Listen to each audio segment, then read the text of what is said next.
Hello નમસ્કાર વિદ્યાર્થી મિત્રો, દરેકનું હાર્દિક સ્વાગત છે. મિત્રો, ધોરણ 10 તમારો પ્રયોગ નંબર 8, જેની અંદર આપણે સંપૂર્ણ પ્રયોગનું સોલ્યુશન કરીશું અને સારી રીતે સમજૂતી સાથે. તે પહેલાં ચેનલમાં જો નવા છો તો ફટાફટ ચેનલને સબસ્ક્રાઇબ કરી લેશો.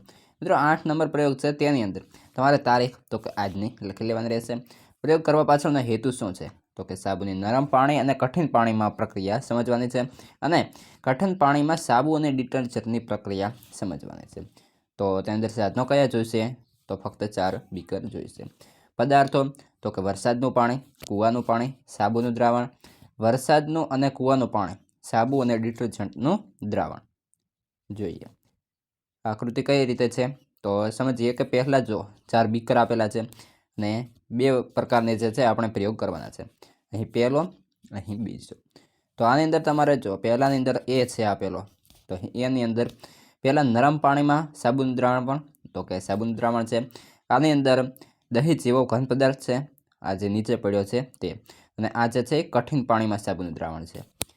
કઠિન પાણીમાં સાબુનું દ્રાવણ અને આ કઠિન પાણીમાં ડિટર્જન્ટનું દ્રાવણ. અને આ જે છે 4 બીકર છે, આ ઉપર જોઈ રહ્યા છીએ એ ફીણ છે. ઓકે, આ પ્રમાણે થશે. મિત્રો, આની આ આકૃતિ છે, આ જે પ્રયોગ છે એ તમારે અહીં નીચે દોરી લેવાનો રહેશે પેન્સિલની મદદથી. મિત્રો, વિડીયોને લાઇક કરી દેશો. પ્રયોગ પદ્ધતિ સમજીએ. એક નાના બીકરમાં 10 ml નરમ પાણી એટલે કે વરસાદનું પાણી અને બીજા નાના બીકરમાં 10 ml કઠણ પાણી કૂવાનું પાણી લો. બંનેના સાબુના દ્રાવણને એક સરખા 10 ટીપા નાખી એક સમાન સમય માટે હલાવો. અવલોકન નોંધો. ત્યારબાદ બી. 2 નાના બીકર લઈ દરેકમાં 10 ml કઠિન પાણી લો. એક બીકરમાં સાબુના દ્રાવણના 10 ટીપા અને બીજા બીકરમાં ડિટર્જન્ટના દ્રાવણના 10 ટીપા ઉમેરો. બંને બીકરને એક સરખા સમય માટે હલાવો. ફીણની માત્રાનું અવલોકન કરો. જોઈએ અવલોકન. તો પહેલો એનો આપણે પ્રયોગ કર્યો તો એનું અવલોકન જોઈ લઈએ. તો કે નરમ પાણી એટલે કે વરસાદના પાણીમાં ફીણ વધુ, જ્યારે કઠિન પાણી એટલે કે કૂવાના પાણીમાં ફીણ ઓછું થાય છે. દહીં જેવા ઘન પદાર્થ બને છે. વાત કરીએ બી, તો સાબુના દ્રાવણવાળા કઠિન પાણીમાં ઓછું ફીણ અને ઘન પદાર્થ તથા ડિટર્જન્ટના દ્રાવણવાળા કઠિન પાણીમાં વધુ ફીણ બને છે. તો નિર્ણય શું આવ્યો તો પહેલો એ સમજીએ. તો બંને બીકરના ફીણનું પ્રમાણ સમાન નથી. સાબુના દ્રાવણવાળા બીકરમાં ઓછું ફીણ થાય છે, આમ જેમાં ફીણ વધુ તે નરમ પાણી. તો બી, બંને બીકરમાં ફીણનું પ્રમાણ સમાન નથી.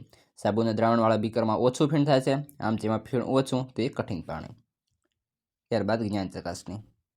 તો તેની અંદર વિકલ્પ છે, જેની અંદર પહેલા નંબરે છે સાબુમાં કયો ક્રિયાશીલ સમૂહ હોય છે તો COON, તો ઓપ્શન સી બનશે. ત્યારબાદ ડિટર્જન્ટમાં કયો ક્રિયાશીલ સમૂહ ધરાવતી હાઇડ્રોકાર્બન શૃંખલા હોય છે તો SO3Na, એટલે કે ઓપ્શન ડી. કાર્બોક્સિલિક એસિડની આલ્કોહોલ સાથેની પ્રક્રિયાથી બનતા સંયોજનો કયા છે તો આવશે એસ્ટર. ઇથેનોઇક એસિડનું સામાન્ય નામ શું છે તો એસિડિક એસિડ, તો આવશે ઓપ્શન બી. આગળ જઈએ બીજા નંબર. નીચેના કાર્બનિક સંયોજનમાં કયા ક્રિયાશીલ સમૂહ છે તે લખો. તો ફોર્મિક એસિડની અંદર COOH, મિથેનોલમાં તો CHO, પ્રોપેનમાં તો આ પ્રમાણે થશે અને ઇથેનોઇલ તો આ પ્રમાણે થશે, એટલે કે OH. મિત્રો, આ હતું સંપૂર્ણ સોલ્યુશન. હવે આગળના પ્રયોગોનું સોલ્યુશન તમને આ વિડીયો ડિસ્ક્રિપ્શનમાંથી મળશે. આપણા મિત્રો, તમારા ધોરણ માટે ગાલા અસાઇનમેન્ટ હોય, દરેક મોસ્ટ IMP પેપરો હોય, નવી બ્લુપ્રિન્ટ હોય, દરેક વિડીયો અપલોડ કરેલા છે, તો એ તમને જે છે આપણી ચેનલ પર જોવા મળશે તો જોઈ લેશો.